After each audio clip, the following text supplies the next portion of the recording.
2009 সালের 25 ফেব্রুয়ারি আমি র্যাব 3-এর কর্মরত ছিলাম।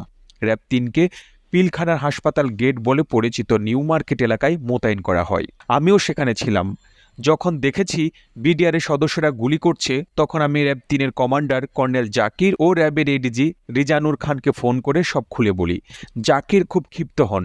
রিজানুর খান ফোন করে আমাকে তাৎক্ষণিকভাবে সেখান থেকে প্রত্যাহার করে নেন। সেখান থেকে চলে আসার পর বেলা 3টার দিকে আমরা আবাহনী মাঠে জড়ো হই। আমাদের একটাই দাবি ছিল, পিলখানায় যেন সেনা অপারেশন চালানো হয়। 46 ব্রিগেডিয়ার জেনারেল হাকিম সেখানে সবাইকে বললেন অপারেশন হবে, তবে এখনও অনুমতি আসেনি। এক পর্যায়ে হাকিম পালিয়ে যান। পরে আমরা সেনানিবাসে চলে আসি। সন্ধ্যায় শুনি কামরাঙ্গীর চর এলাকায় সেনা কর্মকর্তাদের লাশ পাওয়া যাচ্ছে। সন্ধ্যায় সেখানে গিয়ে প্রথমে ক্যাপ্টেন মাঝহারের লাশ গ্রহণ করি।